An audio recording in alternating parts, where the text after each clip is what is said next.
ETF index mutual funds నేర్చుకుని stock మార్కెట్లో రాణించాలనుకుంటున్నారా? వెంటనే ఈ నెంబర్కి కాల్ చేయండి. నమస్తే, వెల్కమ్ టు సుమన్ టీవీ. నేను పద్మిని. ప్రస్తుతంతో పాటు ప్రముఖ ఆధ్యాత్మికవేత్త, వాస్తు జ్యోతిష పండితులు కేఎస్ఆర్ గారు మనతో పాటు ఉన్నారు. మాట్లాడదాం సార్. నమస్తే సార్. నమస్తే అమ్మా. ఎలా ఉన్నారు సార్? బాగున్నాను సార్, జన్మజాతకంలో రెండవ భావం ఖచ్చితంగా ధనస్థానంగా చెప్తుంటారు, కుటుంబ స్థానంగా చెప్తుంటారు, వాక్కు స్థానంగా చెప్తుంటారు. ఇక వాక్కు, కుటుంబం, ధనం ఇవన్నీ కూడా చాలా చాలా ఇంపార్టెంట్. మన మాటని బట్టి అన్నీ రిలేట్ అయి ఉంటాయి దీంట్లో కదా సార్. డబ్బు సంపాదించుకోవాలన్నా ప్రాపర్గా మనం కమ్యూనికేట్ చేయాల్సి ఉంటుంది. కుటుంబంతో ఎటువంటి ఇబ్బందులు లేకుండా ఉండాలంటే వాక్కు బాగుండాలి కదా. సో నోరు మంచిదైతే ఊరు మంచిదైంది అన్నట్టుగా. సో ధనం గురించే మనం పర్టికులర్గా ఒకవేళ మాట్లాడుకోవాలి అనుకుంటే, రెండవ భావం ధనానికి సంబంధించింది కాబట్టి, ఈ రెండవ భావం ధనానికి సంబంధించినటువంటి ఇబ్బందులు వస్తాయి వీళ్ళకని ఖచ్చితంగా ఏ గ్రహస్థితి రీత్యా చెప్తారు, దాన్ని అధిగమించడానికి ఏమిటి మార్గము, లేకపోతే ఈ రెండవ భావం చాలా బాగుంది కాబట్టి ధనానికి ఎటువంటి ఇబ్బందులు ఉండవని ఢంకా అంటే అట్లా బల్లగుద్ది చెప్పడం ఎట్లా చెప్తారు, ఇది ఒకసారి తెలుసుకోవాలనుకుంటున్నాను. ఒకవేళ రెండవ భావం బాగోకపోతే ఎటువంటి పరిహారాలు చేసుకోవాలి అనేది కూడా ఒక్కసారి తెలియజేయండి. అదే రెండవ భావం అనేది చూసుకున్నట్టయితే కనుక మన సరే ప్రతిదీ కూడా కొద్దిగా మనం మేష రాశి నుంచి మొదలెడుతున్నాం కాబట్టి, ఈ మేష రాశికి లేదా మేష లగ్నానికి రెండవ ఇంటి వాడు శుక్రుడు అవుతాడు. ఇది ఇక్కడ ధనం అనేది ఒకటి, వాక్ అనేది కూడా మీరు ఎంతో కొంత చెప్పారు. దాంతోపాటుగా ఇంకా ఎన్నో విషయాలు కూడా మనకి తెలుస్తాయి. అంటే మనం తినే తిండి ఎలా ఉంటుంది అనేది కూడా, అంటే నోటి ద్వారా వెళ్తుంది అనేది ఒకటి. తర్వాత మీకు తీపి ఇష్టమా, పులుపు ఇష్టమా, కారం ఇష్టమా, రెండో ఇల్లు చెప్తారు. అది రెండో ఇల్లు బట్టి మనం దాన్ని చెప్పచ్చు. సో ఆయా గ్రహాలు అంటే రెండో ఇంటికి బాగా స్ట్రాంగ్గానే శుక్రుడు ఉన్నాడు అనుకోండి, తీపి పదార్థాల మీద మోజు ఉంటుంది. బుధుడు ఎక్కువ ఉన్నాడు అనుకోండి, పుల్ల పదార్థాల మీద మోజు ఉంటుంది. శని ఉన్నాడు అనుకోండి, కొద్దిగా వగరు చేదైనా కూడా ఈజీగా తినేస్తారు.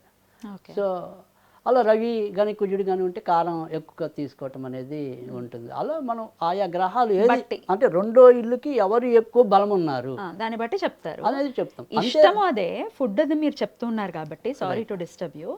ఫుడ్ అని చెప్తున్నారు. ఫుడ్ అంటే మనం తినది, మనని తినది. సో మారక స్థానం కూడా మళ్ళీ రెండేగా. అందుకే మనం అంటే ఎలాంటి మనం రెండో ఇల్లు ఎనిమిదో ఇల్లు అనేది మనం ఏ రకంగా పోతాం అనేది చెప్తుంది. సో మనకు వచ్చే రోగము తొందరగా నయమవుతుందా, ఆలస్యంగా నయమవుతుందా అనేది ఎనిమిదో ఇల్లు చెప్తుంది. Okay okay. సో మీరు ఏ రకంగా పోతారు అనేది రెండో ఇల్లు చెప్పేస్తుంది. సో అందుకే అనమాట, ఇష్టము అక్కడే ఉంది, దానివల్ల వచ్చే ఇబ్బంది అక్కడే ఉంది. సో అది తర్వాత రెండోది వచ్చేప్పటికి, సరే ఇప్పుడు మనం అవన్నీ తర్వాత చూసుకున్నాం. ముందు ప్రాథమికంగా అందరికీ ధనం కదా డెఫినెట్గా కావాలి సార్. సో ఆ ధనం అనేది ఏ స్థాయిలో వీళ్ళు పొందగలరు అనేది అయితే కనుక ఖచ్చితంగా రెండో ఇల్లు అనేదే ఉంటుంది. అది ఎంత ఎక్కువ అనేది మాత్రం మనం ఒక్క రెండో ఇల్లు బట్టి చెప్పలేము. 11వ ఇల్లు కూడా కావాలి. అంటే దాని లాభం అనేది కూడా మనకి ఖచ్చితంగా తెలియాలి. సో రెండో ఇల్లు అనేది నువ్వు అసలు సంపాదిస్తావా లేదా అనేది చెప్తుంది. 11వ ఇల్లు అనేది ఎంత పెద్ద స్థాయిలో సంపాదిస్తావు అనేది చెప్తుంది. ఓకే. తర్వాత దాన్ని సక్రమంగా వినియోగించుకుంటావా లేదా అనేది కూడా 11వ ఇల్లే చెప్తుంది. అందుకని ధనానికి మాత్రం ఖచ్చితంగా 2, 11 రెండింటిని చూడాల్సి ఉంటుంది. కానీ అసలు ప్రాథమికంగా అసలు నేను డబ్బు సంపాదించుకునే శక్తి ఉందా లేదా అంటే రెండో ఇల్లు బట్టే చూడాలి. అదే తర్వాత వాటి కొలతలు, పరిమాణాలు అనేది తర్వాత. సో ఈ రెండో ఇల్లు చెడిపోవటం అంటే ఇక్కడ శుక్రుడు అంటే ఇప్పుడు మనం మేషం తీసుకున్నాం, ఈ శుక్రుడు మంచి రాశుల్లో ఉండాలి. అంటే ఉదాహరణకి ఇప్పుడు మనకి మేషం నుంచి కర్కాటకంలో శుక్రుడు ఉన్నాడు అనుకుందాం. అంటే చతుర్థ స్థానంలో శుక్రుడు ఉన్నట్టు. ఈ శుక్రుడు కర్కాటకం అనేది ఎప్పుడు కూడా కొద్దిగా వ్యాపారాత్మకమైనది కూడా. వృషభము, కర్కాటకము రెండు కూడా కొద్దిగా బిజినెస్ టెండెన్సీ ఉంటుంది వాళ్ళకి. ఓకే. సో ఇల్లులు, భూములు అమ్మటం ద్వారా డబ్బు గడించడానికి అవకాశం ఉంటుంది. అంటే ఆ రాశ్యాధిపతి ఎక్కడున్నాడు అనేది కూడా చూడాలి. ఆ రాశి కానీ కర్కాటకం అనేది శుక్రుడికి మిత్ర రాశి కాదు. అందుకని ఆయన ఏ పని చేసినా కూడా ఎక్కడో అక్కడ చిన్న మెలిక అనేది ఉంటుంది, లేదా ఎవరో ఒక లిటిగేషన్ పెడతాడు. సో మనం భూముల వ్యవహారమే తీసుకుంటే అది ఉన్నట్టుండి కబ్జాలో ఇరుక్కున్నదానో దానికి పరిష్కారం చేసి మనం అమ్మించాల్సి వస్తుంది. అంటే ఎక్కడో ఒకటి చిన్న లొసుకుంటుంది, లేదంటే అది లాస్ట్లో అది కోణం తిరిగిందనో ఇంకోటనో. అందుకని కొద్దిగా శ్రమతో వస్తుంది లాభం అనేది భూములు. చంద్రుడికి శుక్రుడు పడడా? చంద్రుడికి అంటే చంద్రుడికి సాధారణంగా అందరూ పడతారు, పడతాడంటారు. శుక్రుడికి మటుకు పడదు, సెట్ అవ్వదు. సెట్ అవ్వదు. సో అది అందుకని అక్కడ కొంతవరకు ఇబ్బంది ఏర్పడటం అనేది ఉంటుంది.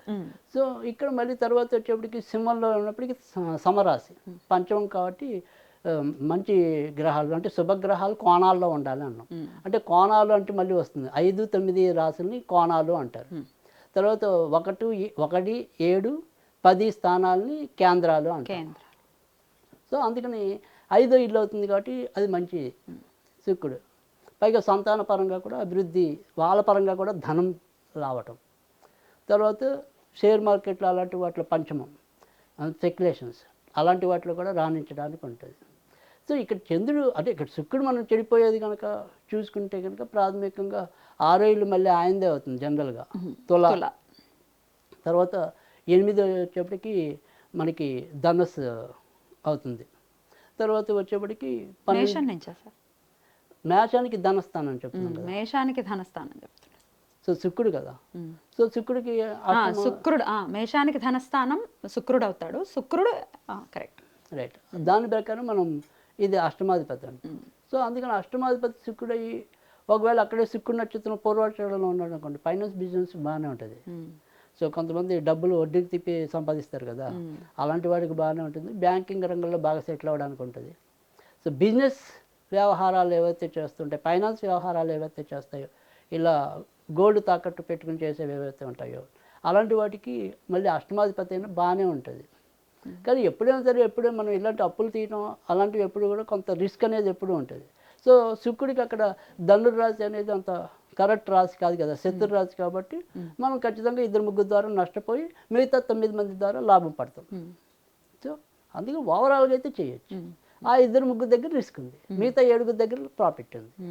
సో అందుకని ఆ రకంగా మనం ఎంకరేజ్ చేయొచ్చు. అది.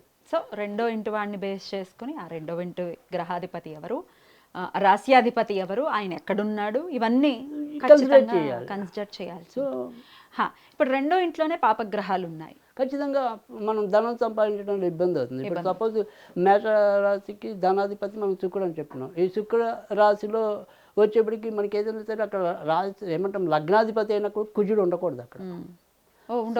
పాపగ్రహం అనేది కాకుండా ఆయన 1-8 ఇంటి వాడు. సో అందుకని ధనం తేలిగ్గా రాదు సంపాదించడం. సో అందుకని అది మంచిది కాదు. తర్వాత మేష రాశి లేదా లగ్నానికి 6వ ఇంటి వాడు బుధుడు, చెడు గ్రహం. సో అక్కడ బుధుడు ఉండకూడదు. కేవలం ఉద్యోగానికి మంచిది, వ్యాపారానికి మంచిది కాదు.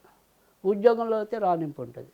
సో అందుకని మనం ఒక జాతకం మన దగ్గరికి వచ్చినప్పుడు వాళ్ళ యొక్క ధనం ఎలా సంపాదించవచ్చు అంటే, మీకు ఉద్యోగం నయమా, వ్యాపారం నయమా, స్వతంత్ర వృత్తులు నయమా, ఇలాంటివన్నీ మనం సూచించగలుగుతాం.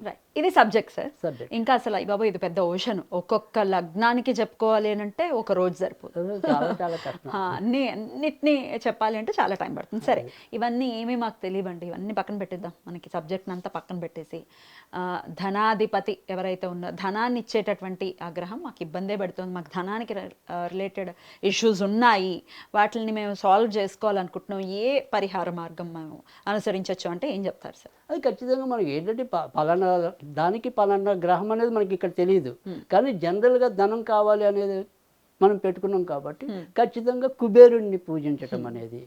సో కుబేరుని పూజించడం అనేది చేయటం అనేది ఒకటి. ఓం అది ఏంటంటే ధనప్రదాయ కుబేరాయ నమః, ఓం ధనప్రదాయ కుబేరాయ నమః అనేది నిత్యం శక్తి సామర్థ్యం బట్టి జపించుకోవటం అనేది.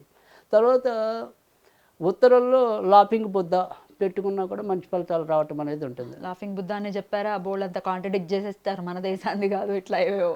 అంటే ఇప్పుడు నేను గతంలో కూడా ఇలా తాంత్రిక వస్తువుల గురించి వాటి గురించి వీడియోలు చేసినప్పుడు నిజానికి ఇక్కడ మీకు కుబేరుడు బొమ్మ దొరికితే డైరెక్ట్గా కుబేరుడినే పెట్టుకోవచ్చు, ఫోటో పెట్టుకోవచ్చు. పోస్టర్ లాంటివి, పోస్టర్ల కన్నా కూడా ఎప్పుడు కూడా ఏదైనా సరే బొమ్మలు ఐడల్ లాంటివి అయితే కనుక ఇంకా ఉపయోగం ఉంటుంది. వీడు కనుక ఈ కుబేరుడి యొక్క రూపాన్ని, లాఫింగ్ బుద్ధ రూపాన్ని చూస్తే రెండింటికి కూడా కొద్దిగా సామీప్యత అనేది ఉంటుంది. కుబేరుడు కూడా అలాగే కూడా అదేగా నేను అనేది మన యొక్క దేవతామూర్తుల నుంచి ఎవరైనా స్ఫూర్తి పొందటం అనేది ఉంటుంది. సో ఫైనల్గా మనం ఇక్కడ కుబేరుడు అనేది మనకి జనరల్గా మనకి ఏదైతే ఎక్కువ అమ్ముడవుతుందో మనం వ్యాపారం కూడా ఏం చేస్తామో అదే అమ్ముతాం. కుబేరుడు బొమ్మ రేపటి నేను 10 మందికి అలవాటు చేస్తాను అనుకోండి, అది ప్రొడ్యూస్ అవుతుంది. సో అది చాలా టైం పడుతుంది. సో అంతే తప్ప నాకు వేరే వాళ్ళని కాదు, వాళ్ళకి ధనం ఏదో విధంగా నమ్మి చేయటం అనేది. సో సరే మాకెందుకు లేండి, మాకు ఈ ఈ ఐడల్స్ లాపింగ్- లేవండి అసలు మాకు అసలు ఈ లాపింగ్ బుద్ధలు వద్దు, ఇంకోటి కుబేరుడు వద్దు. కుబేరుడు వద్దు, అయినప్పటికీ ధనం ఇంకేదైనా కావాలి. సరే ధనం కావాలి అనుకుంటే కనుక ఖచ్చితంగా లక్ష్మీదేవికి పూజించడం అనేది, అది కూడా ఏంటంటే ఏవైతే వాళ్ళ దగ్గర ఇప్పుడు ఈ రూపాయి నాణాలు ఉంటాయి కదా, లేదా ఏ నాణాలైనా సరే ఒక 108 పెట్టుకోవాలి. 108 పెట్టుకుని ఈ అష్టోత్తరం అనేది ఏదైతే ఉంటుందో ఓం ప్రకృతి అయినమా పద్మావతి అయినమా మొత్తం 108 నామాలు ఉంటాయి లక్ష్మీదేవి అష్టోత్తరం.